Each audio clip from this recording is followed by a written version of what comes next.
O Mars, niluluto ko pa lang yan ha, pero natatakam na talaga ako. Eto na nga, tinikman ko na agad. At totoo nga, hindi nga maalat at ang sarap papakin. Sa sobrang sarap nga, inaubos ko lahat to. At konti lang yung natikman nila.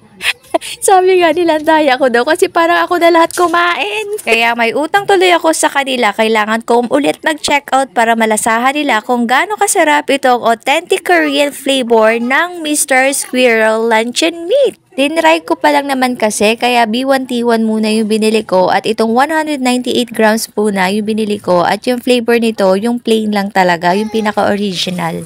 May mas bigger size pa nga nito, yung 340 grams, pero yung 198 grams muna yung tinry ko. At yung flavors naman, may black pepper, yung pork yun, tas may talagang chicken lang, at meron din naman yung pork plus na may 65% ng chicken. Kaya ito yung na-try ko. Hindi siya sobrang alat talaga. Wala talaga kaalat-alat at masarap. Hindi nakakasawa, hindi nakakaumay.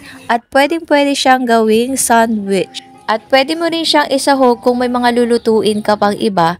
Pero ako ito, pinapapak ko na nga kaya Mars, mag-check out ka na din now na. Sige na, itry mo na yan. Bilis!